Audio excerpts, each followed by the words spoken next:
It's a bit cold out this morning, so I'm going to get myself a brew.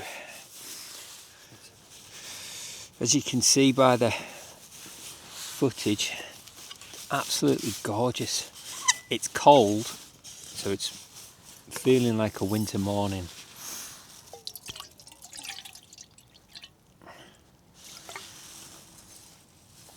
So I'm going to make myself a nice cup of coffee.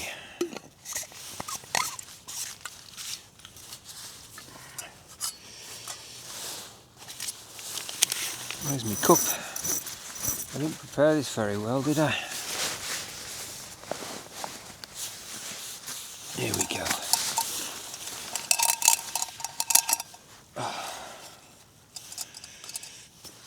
Alright, tell you what, let's get out the tent somewhere, get round there.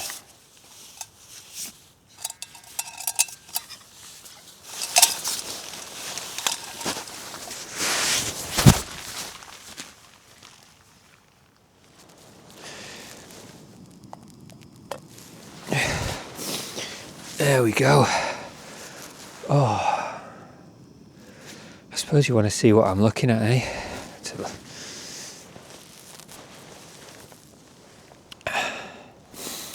at this view. Yesterday couldn't see any of this. Look at that, eh? It was worth enduring. It was warm last night once I got in the sleeping bag. It rained till about 12 o'clock and then yeah, it's been like this since.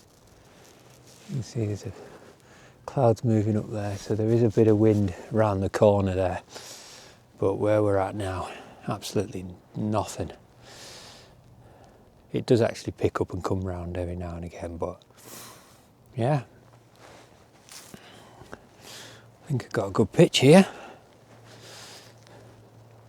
Again, failed attempt on the top there, but if the wind was anything like I had, or worse, I don't think I would have been happy up there.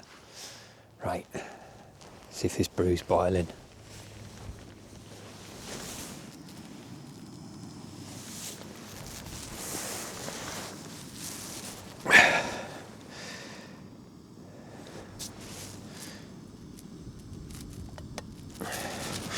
Got my sachet.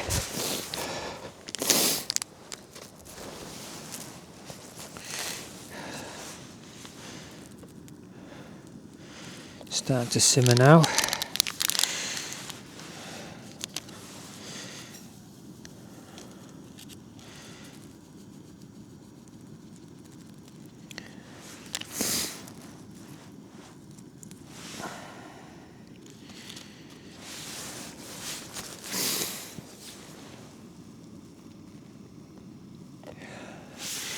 I think this thing's running out.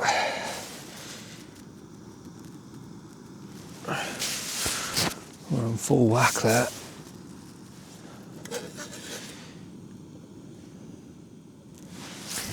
It's getting hotter.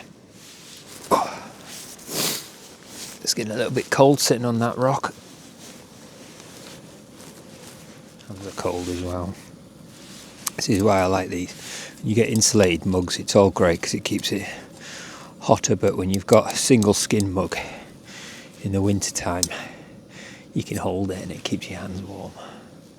Sun's starting to come round a bit more. I think it's going to be an hour or so before we get sun today. Here, anyway. We have a boil.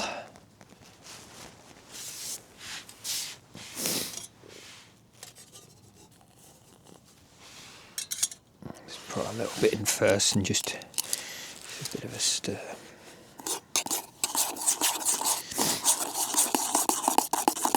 I learned that when I was a chef. When you're making, I think it was roux.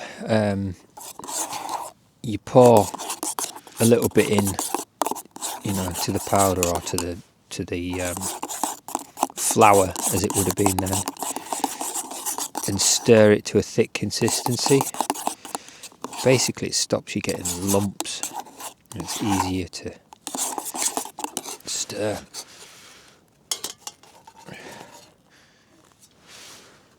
And shove a bit more in. Give it another stir. And shove the rest in. That was perfect. I'm just going to put that down there. Get some heat off this pot.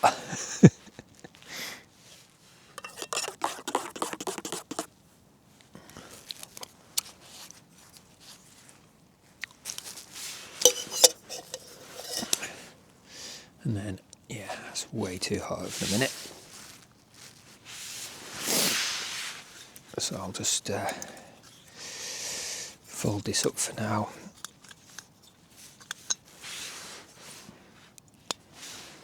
See, shaking a little bit of cold. It's the first time I've had a really cold morning in a while. Which is good. It means we can start getting the winter kit out now. What are we on? Mid-September. It'll still be warm in the sun during the day, but this is kind of like what April is for spring. It's, you know, it can be really warm during the day, but at the nights, yeah, I think it's like 5 degrees it got to last night. Yeah, just so, yeah, the nights are going to get a lot colder now. That is boiling, I can't even touch it.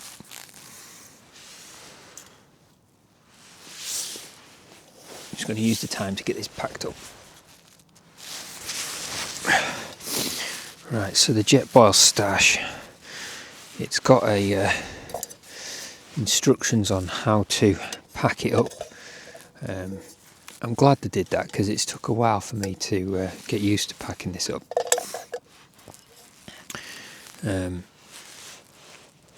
Mainly how you put this thing in, but it even has instructions on the bag. You kind of put it in upside down, shove it in the corner, and there's just enough room to stick a lighter and wedged in, and obviously that gets stuck on there. There is still a bit in there, I wonder if it's just because it's cold. And then still, it takes a while. Clip that on, and there you are. What's this, like 230 grams or something like that in weight? I think it's good for what it is. Just too hot to bloody warm your hands on. Sun's just peeking round a little bit more. Like I say, we've still got at least an hour before we've got sunshine here.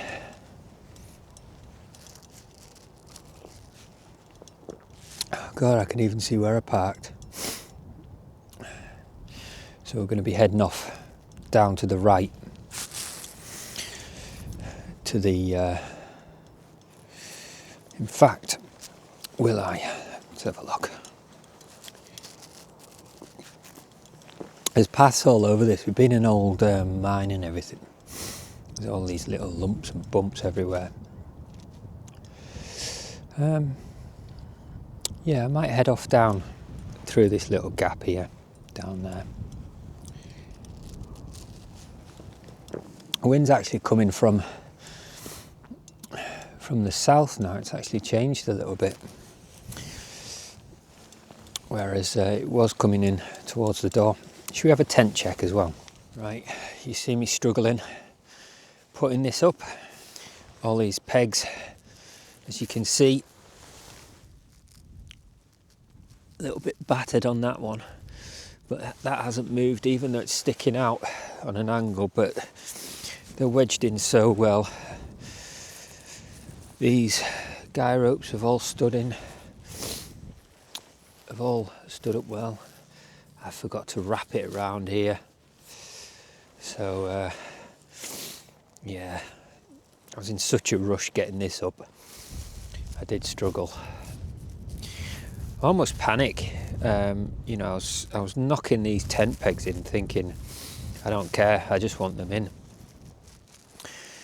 I'll have to check the damage later. Might have to file some of them down. This has got quite a bit of a knock on it, and that one too, but they really stood strong. So I'm going to get warm before I take this tent down. Right, now we're going to make some organisation of this mess here now. Everything's wet now, so the good thing about overnighters is you're going home the next day. So yeah, you want to keep it as much as you can dry, but if it gets wet, if it gets completely wet, it doesn't really matter. Even forgot me mugger. Right, let's get everything packed away. Fired there. Okay, let's start getting all these bits and pieces in. I'll put the sleeping bag up at the top just because it's light. Like I say, the good thing about these packs, you can pack it exactly how you want it. Just chuck it all in. You don't have to wedge things down and wonder how it's gone in. You just open it all out and pack it perfectly. Waterproof jacket, don't need that. And my water bottle. Right, that's everything apart from my drone, which is going to go in the top. So let me get this out of the way. Just single last check of the tent, which I'm glad I did. It's my mobile. That's everything else out. I never used to zip this up, but I found when setting it up, back up, it's less to tangle when you zip it up like that. Same with the door. Just keeps all the tent together. Right, I think we're just going to start pulling all these pegs out.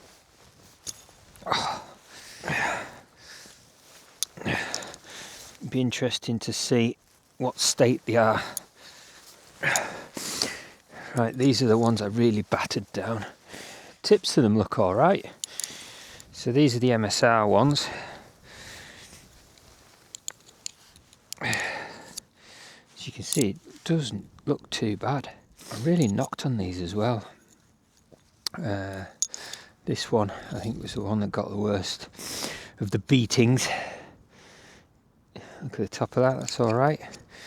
And the Hillerberg pegs. Again, bit of the gold stuff, the anodizing off it. But that's about it. And of course the wind picks up as soon as I unpeg the guys. Let's pull that this way because that's going to be annoying. Right, there's no timings today because it's cold. I think we're going to have to start wearing gloves. Super cold. We've been having some erratic weather recently. Last week's thunderstorms and all that. Never known it. I don't know whether it's because I'm more weather conscious because I'm camping most weeks. But I've never really known the weather to be as sporadic as it is. But I suppose when you're, not life, but when you're depending on it, when you're really sort of thinking about the weather and the changes, you know, spending nights up in the mountains and, you know, sleeping in tents. Yeah, I mean, obviously there is changes in weather globally.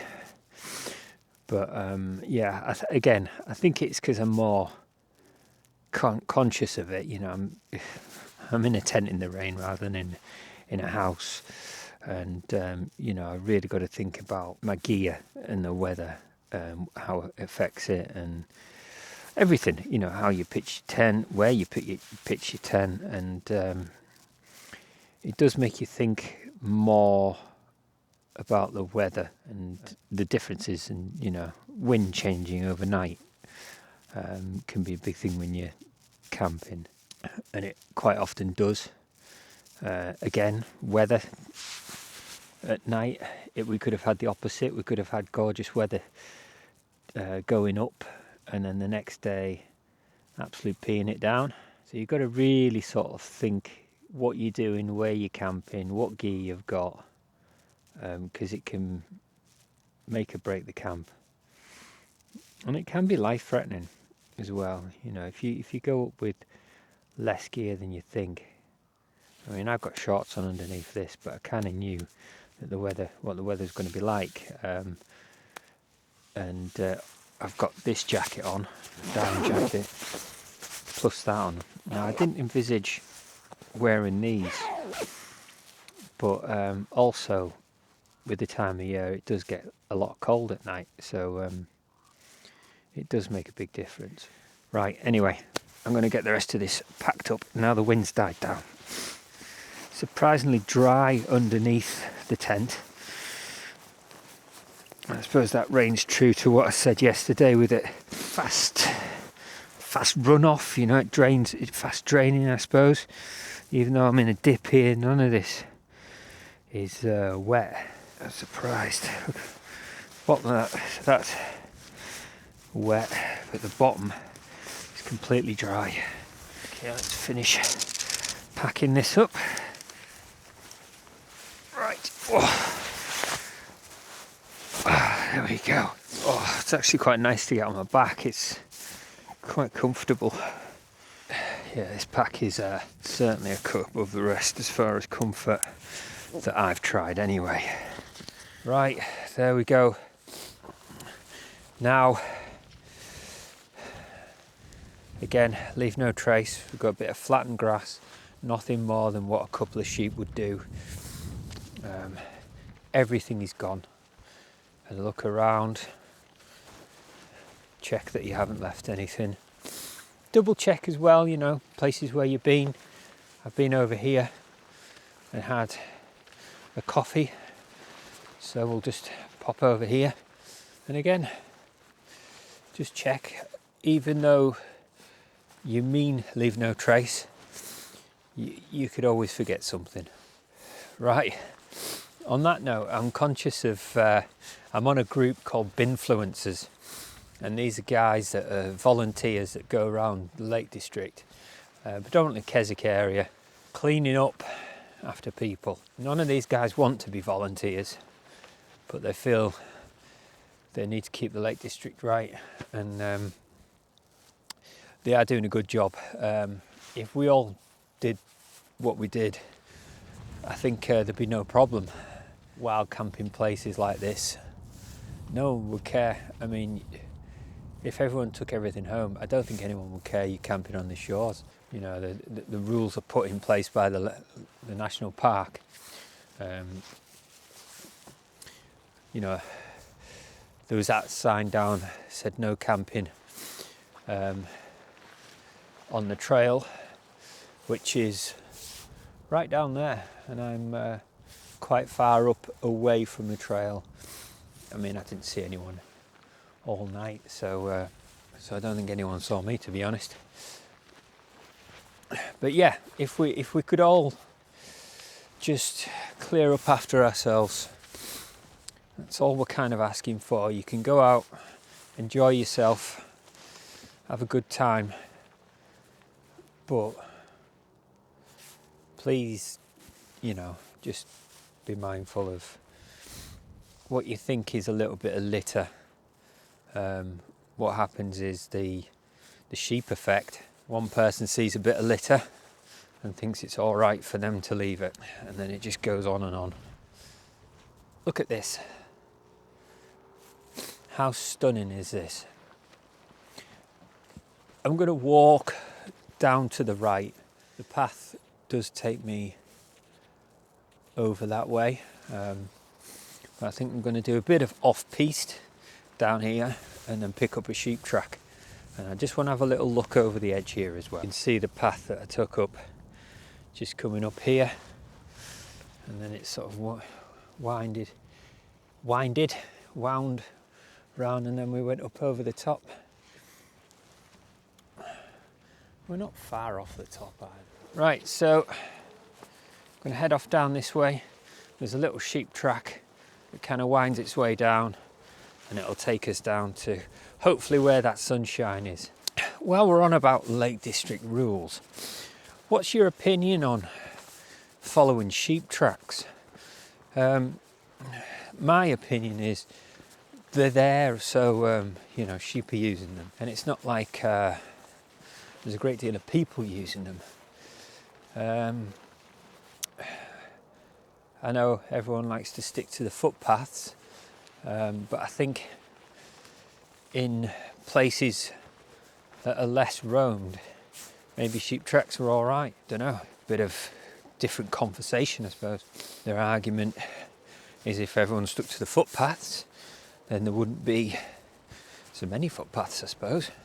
I think the law in the UK is if it's right to roam, it's right to roam. It's nothing like Scotland where you can just walk everywhere where you want.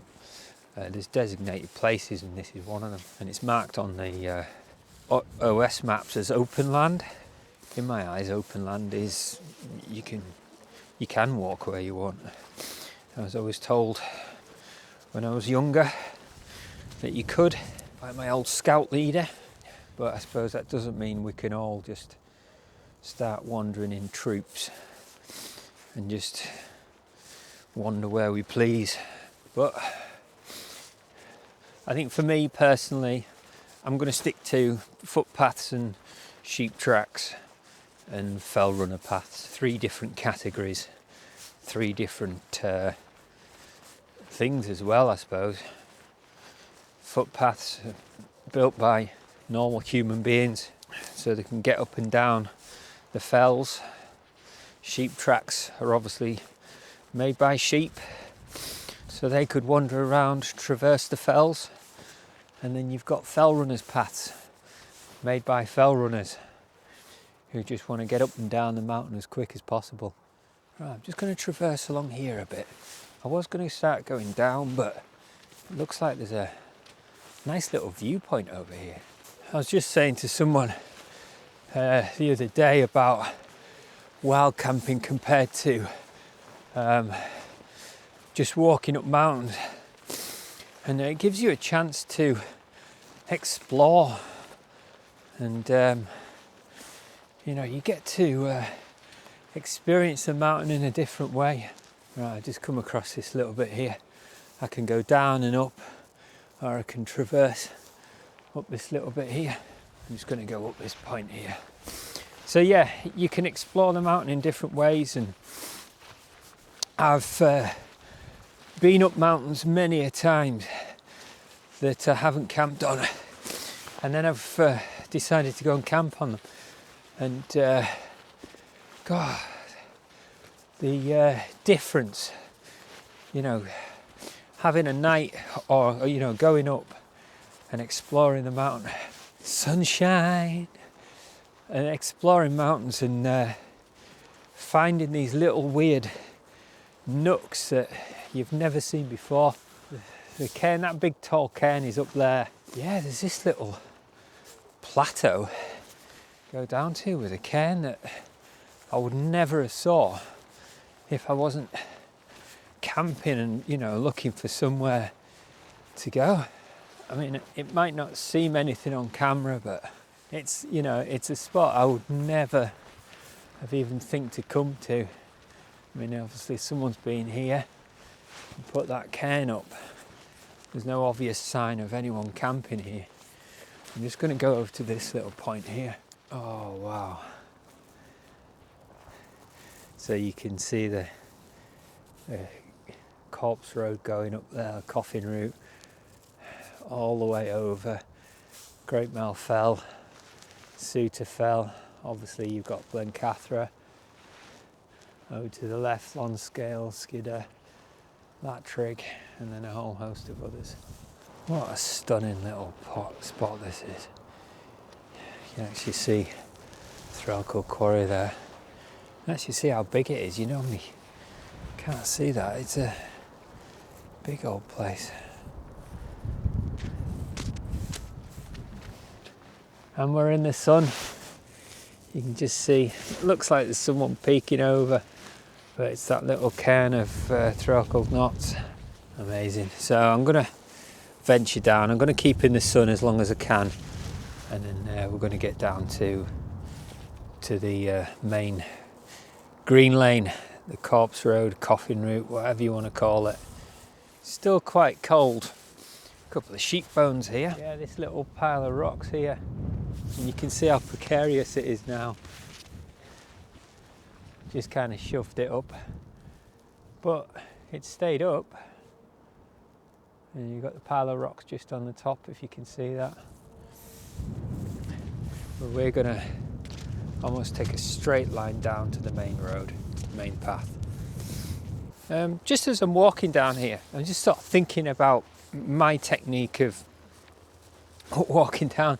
So just up there, slightly up there, it was grassy, and I was kind of sort of had a pace on, and then came to this like little rocky part, nothing too dangerous, and I sort of stopped for a second and changed my walking technique, I suppose, and just sort of became a little bit more cautious, as if I was stepping down stuff. It was quite easy to just keep going at a kind of general quick pace, but as the terrain changed, I stopped and changed the way I was sort of addressing the terrain, I suppose. It would have been too easy to just keep going, but knowing this rock is still damp and wet,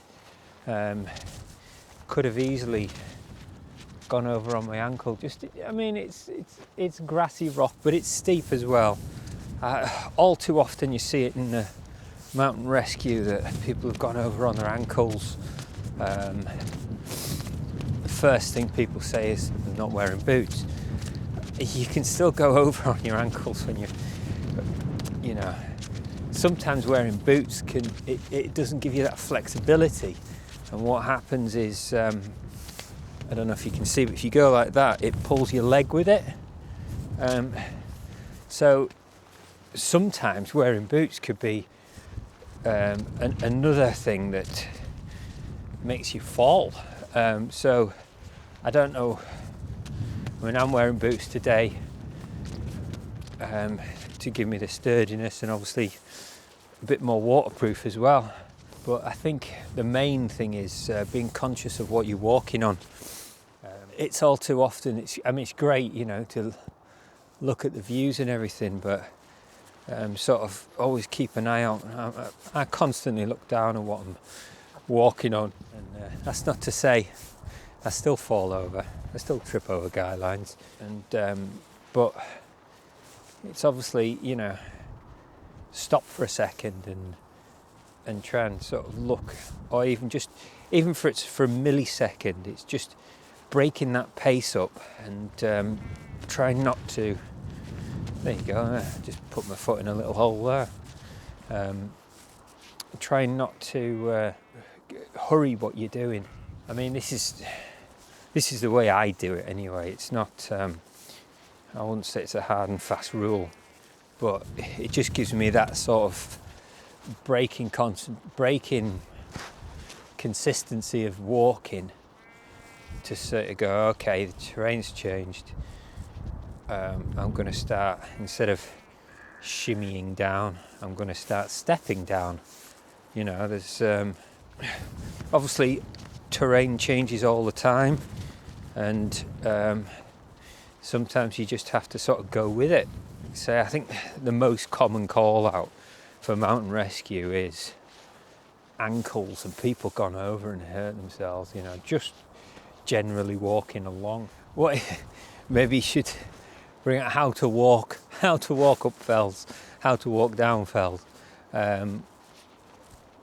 Again, no hard and fast rule, everyone's different. Everyone has stronger knees, weaker knees, stronger ankles. Right, we're back on the main track. As you can see, it's a huge footpath. Well, it's the green lane, isn't it? So yeah, this is the one that you can take 4x4s. I'm not going to say this is the one you can drive on.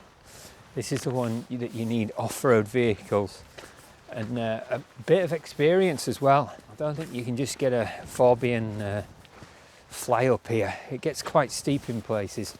Right, we've resumed normal, back to 2 a week again. last week with the failed camp.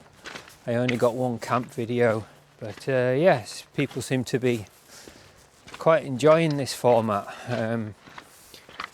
My response and views, when you look at the stats on YouTube, seem to be a lot more interactive. We have a bull, obviously interested in what's next door. Some girls. Can you smell the girls? Should we see how friendly bulls are? Not friendly at all. More scared of me, actually. Yeah, she's a young one. He's a young one. We'll leave him alone. He wants these over here. The girls. He's been penned off. Poor fella. Right, anyway, that's enough for me rambling on. And I think,